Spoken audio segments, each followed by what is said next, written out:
اعوذ باللہ من الشیطان الرجیم بسم اللہ الرحمن الرحیم۔ سورۃ الفاتحہ کا ہم لفظی ترجمہ اب پڑھیں گے۔ بسم اللہ الرحمن الرحیم سے شروع کریں گے ہم۔ بسم اللہ، بسم اللہ کی جو پہلی با ہے اس کا مطلب ہوتا ہے شروع یا ساتھ۔ اسم نام، اللہ، اللہ کے نام سے شروع یا اللہ کے نام کے ساتھ شروع۔ الرحمن، الرحمن اور الرحیم دونوں اللہ تعالیٰ کی رحمت کرنے والی صفات ہیں، لیکن ان دونوں میں فرق ہے۔ الرحمن کا مطلب ہے بڑی بڑی رحمتیں کرنے والا، اور رحیم کا معنی ہے بار بار رحمتیں کرنے والا۔ رحمان کی رحمت میں وسعت ہے، یعنی زیادہ لوگوں تک رحمت ہوتی ہے۔ کل کائنات پر رحمت جو پھیلی ہوئی ہو، جو وسیع ہو، وہ الرحمن کی رحمت ہے۔ الرحیم بار بار رحمت کرنے والے، اور رحمت میں گہرائی ہو اور کامل رحمت ہو، جس پر بھی ہو مکمل طور پر ہو۔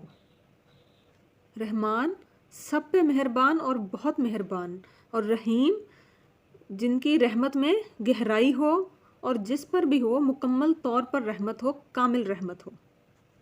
تو رحمان کی رحمت میں وسعت ہے، جبکہ رحیم کی رحمت میں گہرائی ہے۔ اسی وجہ سے الرحمن کی جو رحمت ہے اور الرحمن جو صفت ہے، یہ صرف اللہ تعالیٰ کے لیے ہے، کیونکہ پوری کائنات، کل کائنات پر مہربانی، پوری کائنات پر رحمت صرف اللہ تعالیٰ ہی کر سکتے ہیں۔ کوئی انسان پوری کائنات پر رحمت نہیں کر سکتا۔ الرحیم جو صفت ہے، کوئی انسان رحیم یعنی مہربان ہو سکتا ہے، لیکن رحمان نہیں ہو سکتا۔ اسی لیے جب بھی اللہ تعالیٰ کی صفات کے نام پر کسی انسان کا نام ہو تو اس کو مثلا عبد الرحمن یا عبد الرحیم ہو تو اس کے ساتھ عبد لازمی لگانا چاہیے، بغیر عبد کے نہیں پکارنا چاہیے، یا جو بھی پورا نام ہو ان کا پورا پکارنا چاہیے۔ صرف رحمان یا رحیم کسی انسان کو نہیں پکارنا چاہیے، کیونکہ یہ صفت خالصتاً اللہ تعالیٰ کے لیے ہے، انسان اس کے قابل نہیں ہے۔ تو شروع اللہ تعالیٰ کے نام سے جو بڑا مہربان اور نہایت رحم والا ہے۔ الحمد، اس میں ال کا مطلب ہے تمام، کل، سب۔ حمد، حمد اردو میں بھی ہم پڑھتے ہیں۔ حمد کا معنی ہے تعریف اور شکر۔ عربی میں حمد صرف اور صرف تعریف کے لیے استعمال نہیں ہوتا، حمد کا پورا مطلب ہے تعریف اور شکر۔ اس میں ال کی بہت زیادہ اہمیت ہے۔ عربی میں جب ال لگاتے ہیں تو حمد ہمیشہ کے لیے ہو گئی۔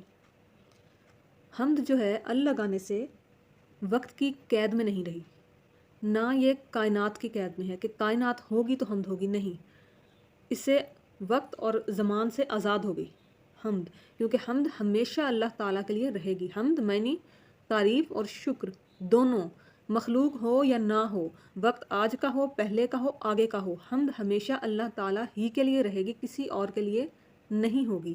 تو ال لگانے سے کیا ہوا کہ اللہ تعالیٰ کی حمد نہ تو وقت کی پابند ہے، نہ کسی مخلوق پہ منحصر ہے کہ وہ کرے یا نہ کرے، کچھ بھی ہو، حمد صرف اللہ تعالیٰ ہی کے لیے رہے گی۔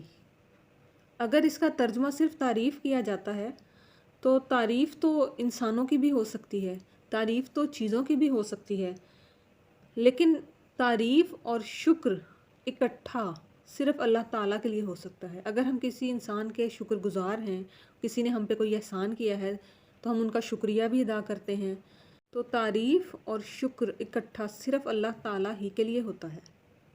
الحمدللہ، تمام تعریف، تمام شکر اللہ تعالیٰ ہی کے لیے ہے۔ رب العالمین، رب کے دو معنی بنتے ہیں، ایک پروردگار، دوسرا مالک کے۔ پروردگار پالنے والا، ہم اپنی ہر سانس کے لیے اللہ تعالیٰ کے محتاج ہیں، ہر لقمے کے لیے اللہ تعالیٰ کے محتاج ہیں۔ ہمیں کھلاتا پلاتا رزق دینے والی ذات اللہ تعالیٰ کی ہے، تو اللہ ہمارا پروردگار ہے اور مالک بھی ہے۔ مالک مطلب جس کا ہماری ذات پر مکمل طور پر اختیار ہے، ہماری جان ہماری ذات مکمل طور پر اللہ تعالیٰ کے اختیار میں ہے۔ اس کی ہم آگے تفصیل پڑھیں گے۔ العالمین، تمام عالموں کا پروردگار اور مالک اللہ تعالیٰ ہے۔ ایک عالم تو وہ ہے جس میں ہم رہتے ہیں، عالم دنیا۔ ایک عالم وہ ہے جس میں ہم رہ رہے ہیں، زمین۔ اس کے علاوہ بھی کئی عالم ہیں، تو وہ جتنے عالم ہیں، جتنی بھی دنیایں ہیں، ان سب کا مالک اور پروردگار اللہ تعالیٰ ہے۔ الرحمن الرحیم، اس کی تفصیل ہم بسم اللہ الرحمن الرحیم میں پڑھ چکے ہیں۔ الرحمن، بہت زیادہ رحمت کرنے والا، جس کی رحمت میں وسعت ہو۔ الرحیم، بار بار رحم کرنے والا اور جس کی رحمت کامل ہو، جس کی رحمت میں گہرائی ہو۔ مالک یوم الدین، مالکی مالک ہے، خداوند مالک ہے، یوم دن، الدین جزا۔ عربی میں دین کا لغوی معنی بدلہ بھی ہے، یعنی جو بدلے کے دن کا مالک ہے، جو روز جزا کا مالک ہے، جو جزا کے دن کا مالک ہے، بدلے کے دن کا مالک ہے۔ روز جزا کو کیا ہوگا؟ مرنے کے بعد دوبارہ زندگی، انسان دوبارہ اٹھایا جائے گا، دوسری زندگی اسے ملے گی، پھر حساب کتاب ہوگا، اور تیسرا یہ کہ اس حساب کتاب کا کل اختیار، اس کا مختار مطلق اللہ تعالیٰ ہے۔ تو اللہ تعالیٰ مالک ہوگا اس دن، روز جزا کا مالک اللہ تعالیٰ ہے۔ سورۃ فاتحہ کی یہ پہلی 3 آیات اللہ تعالیٰ کی حمد ہیں۔ مسلم شریف کی ایک حدیث ہے، حضرت ابو ہریرہ رضی اللہ عنہ سے روایت ہے کہ رسول اللہ صلی اللہ علیہ وآلہ وسلم نے فرمایا کہ اللہ تعالیٰ فرماتے ہیں کہ میں نے نماز کو اپنے اور اپنے بندے کے درمیان 2 برابر حصوں میں تقسیم کر دیا۔ نماز سے مراد یہاں سورۃ الفاتحہ ہے، یعنی کہ آدھا حصہ میرے لیے ہے اور آدھا میرے بندے کے لیے ہے۔ اور آگے فرماتے ہیں کہ اللہ تعالیٰ نے فرمایا کہ جو میرے بندے نے مانگا وہ میں نے اس کو عطا کر دیا۔ جب بندہ کہتا ہے الحمدللہ رب العالمین تو میرے بندے نے میری ثنا کی۔ جب بندہ کہتا ہے مالک یوم الدین تو اللہ تعالیٰ فرماتے ہیں میرے بندے نے میری بزرگی اور بڑائی بیان کی۔ تو پہلا حصہ جو پہلی 3 آیات ہیں الحمد سے لے کے یوم الدین تک، یہ اللہ تعالیٰ کے لیے ہیں۔ اور پھر جب بندہ کہتا ہے ایاک نعبد و ایاک نستعین تو اللہ فرماتے ہیں کہ یہ میرے اور میرے بندے کے درمیان مشترک ہے، یعنی یہ حصہ ایک عہد کی حیثیت رکھتا ہے، قول و اقرار کی حیثیت رکھتا ہے۔ یہاں سے لے کر آخر تک سورۃ فاتحہ کے یہ حصہ بندے کے لیے ہے۔ اس حصے میں انسان دعا مانگتا ہے، مسلمان دعا مانگتا ہے، ایاک صرف تیری ہی یا تجھ ہی کی، نعبدو نا استعمال ہوتا ہے ہم کے لیے، ہم عبادت کرتے ہیں، وا اور ایاک صرف تیری ہی یا تجھ ہی کی، تجھ ہی سے، نستعین مدد چاہتے ہیں، نا ہم، نستعین ہم مدد چاہتے ہیں۔ یہ فعل مضارع ہے اور عربی میں یہ حال اور مستقبل دونوں کے لیے استعمال ہوتا ہے۔ تو اس کا مطلب یہ بنا کہ ہم تیری ہی عبادت کرتے ہیں اور کرتے رہیں گے، اور تجھ ہی سے مدد مانگتے ہیں اور مدد مانگتے رہیں گے، یعنی حال اور مستقبل دونوں کے لیے یہ فعل استعمال ہوتا ہے۔ لہٰذا یہ ایک طرح کا آئندہ کے لیے بھی معاہدہ ہے کہ اب بھی کرتے ہیں اور آئندہ بھی کرتے رہیں گے۔ اہدنا ہمیں دکھا، الصراط رستہ، راہ، المستقیم سیدھا، سیدھا مستقیم کہتے ہیں سیدھے کو جس میں کوئی ٹیڑھ نہ ہو، کوئی ٹرن نہ ہو، ٹیڑھا میڑھا نہ ہو، بالکل سیدھا ہو، اسے مستقیم کہتے ہیں۔ تو یہاں سے انسان دعا شروع کرتا ہے، یہ دعائیہ حصہ ہے سورۃ الفاتحہ کا۔ اہدنا الصراط المستقیم، انسان ہدایت کی دعا مانگ رہا ہے کہ اللہ تعالیٰ ہمیں سیدھا رستہ دکھا، ہمیں سیدھے رستے پہ چلا۔ سیدھا رستہ دیکھ بھی لے کوئی تو ہو سکتا ہے کہ وہ اس پر نہ چلے، تو اس کا مطلب یہ بھی آتا ہے کہ ہمیں سیدھے رستے پہ چلا کے صرف دکھا ہی نہیں، اللہ تعالیٰ ہمیں اس راستے پر چلا بھی. چونکہ اللہ تعالیٰ کی رحمت اس وقت جوش میں ہے. انسان نے پہلے اللہ کی حمد بیان کی، پھر اس سے عہد کیا کہ ہم تیری ہی عبادت کرتے ہیں اور کریں گے، اور تجھی سے مدد چاہتے ہیں اور چاہیں گے. تو اللہ تعالیٰ کی رحمت پورے جوش میں ہے اس مقام پر. تو دعا بھی اللہ تعالیٰ نے خود بتائی انسان کو کہ اسے کیا مانگنا ہے. انسان خود سے اگر مانگتا تو ہو سکتا ہے وہ کوئی دنیاوی چیز مانگتا، کوئی چھوٹی چیز مانگتا. تو اللہ تعالیٰ نے بتایا کہ اسے کیا دعا مانگنی چاہیے اس مقام پر. تو سیدھے رستے کی دعا اللہ تعالیٰ نے سکھائی. اگلی آیت میں اللہ تعالیٰ نے صراط المستقیم کی مزید وضاحت فرمائی ہے. صراط رستہ، راہ، الذین ان لوگوں کی، انعمت جن پر تو نے نعمت کی ہے، جن پر تو نے فضل کیا ہے، علیہم ان کے اوپر، غیر بغیر، ان کے علاوہ، ان کے سوا، المغضوبی جو غصہ کیے گئے، جن پر تیرا غضب ہوا، علیہم ان کے اوپر، وا اور، لا نہیں یا نہ کہ، الضالین گمراہوں کا. کہ اللہ تعالیٰ ہمیں ان لوگوں کے رستے پر چلا جن پر تو نے اپنا فضل و کرم کیا یا کرتا رہا، جن پر تو اپنی نعمتیں کرتا رہا، نہ کہ ان لوگوں کا جن پر تیرا غضب ہوتا رہا یا جن پر تو غصہ کرتا رہا، ولا الضالین اور نہ ہی گمراہوں کا. گمراہ جس کی راہ گم گئی ہو. اب مغضوب اور ضالین میں فرق جاننا ضروری ہے. مغضوب وہ ہیں جن پر غضب ہو چکا، ضالین نکلا ہے ضالن سے، یعنی جو گم گئے ہوں، جو شاید تلاش حق میں ہوں لیکن بھٹکے ہوئے ہوں، تلاش میں ہیں لیکن ابھی تک حق کو پہچان نہیں سکے، جن کو صحیح رستے کا ابھی علم نہیں ہے مگر وہ اس کی کھوج میں ہیں. تو اللہ تعالیٰ ہمیں ان میں سے بھی مت بنا جو ابھی تک حق کو پہچان ہی نہیں سکے. اور وہ لوگ کون ہیں کہ جن پر اللہ تعالیٰ نے اپنا انعام، اپنا فضل و کرم کیا.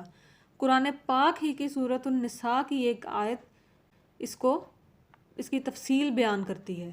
وَمَن يُطِيعِ اللَّهَ وَالرَّسُولَ فَأُولَٰئِكَ مَعَ الَّذِينَ أَنْعَمَ اللَّهُ عَلَيْهِم مِّنَ النَّبِيِّينَ وَالصِّدِّيقِينَ وَالشُّهَدَاءِ وَالصَّالِحِينَ وَحَسُنَ أُولَٰئِكَ رَفِيقًا. مطلب، اور جو لوگ اللہ اور رسول صلی اللہ علیہ وآلہ وسلم کی اطاعت کریں گے تو وہ ان کے ساتھ ہوں گے جن پر اللہ نے انعام فرمایا، یعنی انبیاء کرام، صدیقین، شہداء اور صالحین. اور وہ کتنے اچھے ساتھی ہیں.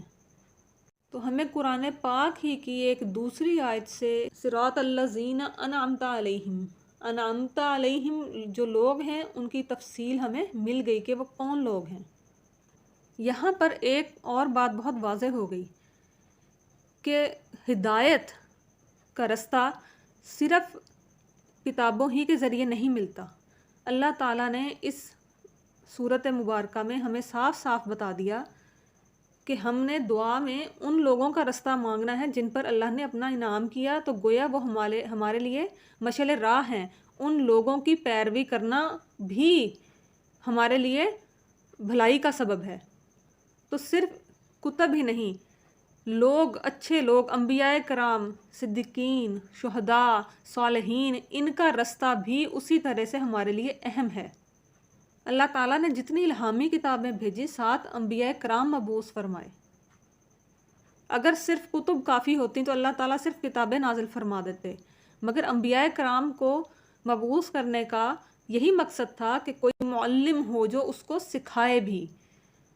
تو رستہ لوگوں کا بھی، نیک لوگوں کا رستہ اپنانا بھی اللہ تعالیٰ کے فضل و کرم کا باعث بنتا ہے، انسان کے لیے صراط مستقیم کا باعث بنتا ہے، سیدھے رستے پہ چلنے کا باعث بنتا ہے. تو جو لوگ یہ سمجھتے ہیں کہ صرف کتب پڑھ کے ہی ہم علم سیکھ لیں گے یا کچھ کر لیں گے، کتابیں بھی ضروری ہیں مگر نیک لوگوں کا رستہ یا معلم کا ہونا بھی اتنا ہی ضروری ہے تاکہ انسان سیدھے رستے پہ رہے. اسی سے آگے ہم نبی، صدیق، شہید اور صالح بھی جان لیتے ہیں کہ یہ کون ہوتے ہیں. نبی، انبیاء کرام ہم سب کو معلوم ہے وہ ہوتے ہیں جن پر اللہ تعالیٰ کی وحی نازل ہوتی ہے. صدیق کون ہوتے ہیں؟ صدیق وہ ہوتے ہیں جو وحی کے خلاف کچھ نہ کریں، ذرا سا بھی عمل ان کا اللہ تعالیٰ کے احکامات یا وحی کے خلاف نہ ہو۔ شہید وہ ہوتے ہیں جو وحی کے مطابق، اللہ تعالیٰ کے احکامات کے مطابق اپنی جان دے دیں۔ صالح لوگ وہ ہوتے ہیں جو اپنی جان ہر وقت شہادت کے لیے حاضر رکھیں کہ جب بھی ضرورت پڑی تو وہ اپنی جان اللہ کے احکامات کی خاطر لٹا دیں گے۔ قرآن پاک کا بنیادی فلسفہ یہ ہے کہ انسان جب پیدا ہوتا ہے وہ ہدایت پر ہی ہوتا ہے، اس کے دل میں پہلے سے ہدایت موجود ہوتی ہے۔ جیسا کہ ایک حدیث مبارکہ بھی ہے کہ ہر بچہ فطرت اسلام پہ پیدا ہوتا ہے، تو بچہ جب پیدا ہوتا ہے تو وہ فطرت اس کی اسلام ہی پر ہوتی ہے۔ گویا ہدایت انسان کے دل میں پہلے سے پیدائش کے وقت موجود ہوتی ہے، اور جو لوگ نیچر کے مطابق چلتے ہیں، قدرت کے مطابق ہی چلتے ہیں، ان کے دل میں بھی ہدایت موجود ہوتی ہے، صرف ڈھونڈنے کی کمی ہوتی ہے کہ وہ ہدایت کا رستہ ڈھونڈیں، حق کے رستے کی پہچان کریں۔ اس صورت میں ایمان باللہ کا بھی تذکرہ ہے کہ اللہ پر ایمان، اور یوم آخرت پر ایمان بھی، اس کا بھی تذکرہ ہے۔ اور ہدایت تک پہنچنے کے لیے انسان دعا کرتا ہے، صراط مستقیم کی دعا کرتا ہے۔ اللہ تعالیٰ پر ایمان اور آخرت پر ایمان کے ساتھ ساتھ انسان یہ بھی اقرار کرتا ہے کہ مالک صرف اللہ تعالیٰ ہے۔ دنیا میں انسان کے پاس پھر بھی اختیار ہوتا ہے، جیسے حکومتیں ہیں ان کے پاس اختیار ہوتا ہے، وہ اپنے قوانین لاگو کر سکتی ہیں، اپنے مطابق انسانوں کو چلا سکتی ہیں۔ گھر میں جیسے ماں کا بچے پر اختیار ہوتا ہے، شوہر کا بیوی پر، یا انسانوں کا رشتوں کا ایک دوسرے پر اختیار ہوتا ہے، تو آخرت میں یہ سارے اختیارات ختم ہو جائیں گے۔ تنہا صرف اللہ تعالیٰ کے پاس ہی کل اختیار ہوگا۔ یہ جو عارضی اختیارات انسانوں کو اللہ تعالیٰ نے دے رکھے ہیں، بدلے کے دن، روز جزا کے دن، یہ سب بھی ختم ہو جائیں گے انسانوں کے پاس، اور اختیار سارے کا سارا صرف اور صرف اللہ تعالیٰ کے ہاتھ میں چلا جائے گا۔ اس میں وحدانیت کا بھی درس دیا گیا ہے کہ صرف اللہ تعالیٰ ہی کی ہم عبادت کر سکتے ہیں اور انہی سے مدد مانگ سکتے ہیں۔ اللہ تعالیٰ کے علاوہ کسی سے بھی مدد طلب کرنا گناہ کبیرہ ہے، اور یہ شرک کے زمرے میں آتا ہے۔ 5 صفات اللہ تعالیٰ کی ہیں اس میں: اللہ، رب، رحمان، رحیم، مالک۔ اور 5 صفات بندوں کی ہیں: عبادت، استعانت، طلب ہدایت، طلب استقامت، اور 5ویں طلب نعمت و پناہ، یعنی نعمت اور اللہ کے غضب سے پناہ، دونوں کی طلب انسان کرتا ہے۔ عبادت اللہ تعالیٰ سے تعلق کے لیے کرتا ہے، پھر مدد اپنے رب سے مانگتا ہے۔ استعانت مطلب مدد کی خواہش، مدد چاہنا، وہ اپنے رب سے چاہتا ہے۔ تیسرا، ہدایت اور رہنمائی رحمان کی ذات سے مانگتا ہے، اور استقامت رحیم کی ذات سے مانگتا ہے کہ جو ہدایت مجھے عطا کی اس پر قائم بھی رکھ۔ اور طلب نعمت و پناہ، نعمت کی طلب کرنا اور اللہ کے غضب سے پناہ مانگنا، یہ اللہ کی صفت مالک سے کرتا ہے۔ یہاں پر ہمارا سورۃ الفاتحہ کا ترجمہ اور تفسیر ختم ہوا۔ آئندہ ہم انشاءاللہ سورۃ البقرہ شروع کریں گے۔ اللہ تعالی ہمیں سیکھنے سمجھنے کی توفیق عطا فرمائیں، اور ہمیں صراط مستقیم پر چلنے کی توفیق عطا فرمائیں۔ آمین۔